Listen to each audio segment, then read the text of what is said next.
Shalom, shalom, shalom. Bienvenue à notre émission à Subuinaïsou. Moi, c'est le pasteur, bienvenue, Matenda Kibangala. Je salue toutes celles et tous ceux qui suivent régulièrement notre émission à Subuinaïsou et vous souhaite de très bonnes conditions d'écoute à Subuinaïsou, qui signifie dans l'une ou quatre langues nationales, le matin avec Jésus. Bien aimé, ce matin, notre thème s'intitule 2 points. Il faut éviter d'être méchant. Il faut éviter d'être méchant. Bien aimé, qui est méchant? Un méchant, c'est celui qui n'a toujours jamais été content que l'autre puisse aller de l'avant. Un méchant, c'est un orgueilleux. Un méchant, c'est quelqu'un qui souhaite toujours la souffrance des autres. Un méchant, c'est celui qui n'a jamais souri. Un méchant, c'est celui qui n'aime jamais la paix. Un méchant, c'est un querelleux. Un méchant, c'est celui, chaque fois qu'il voit l'autre en train d'être promu, il colporte, il est menteur, il veut toujours la mort des autres, il veut toujours la souffrance des autres.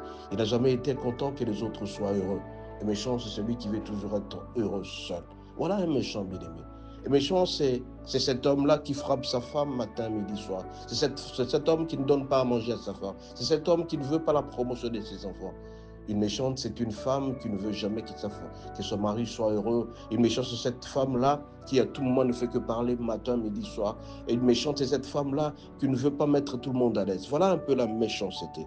Et si donc, bien aimé, nous allons utiliser le passage suivant, Proverbe 14, verset 11. Il dit ceci, nous lisons au nom de Jésus.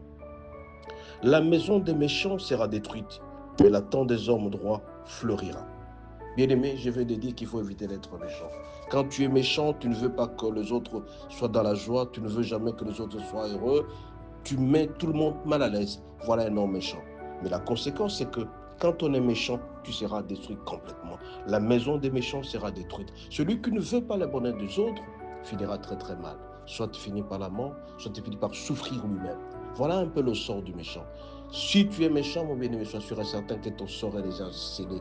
Tu vivras la méchanceté certainement, parce que les principes selon lesquels ce que l'homme aura semé, le moissonnera certainement. Ces principes sera au rendez-vous.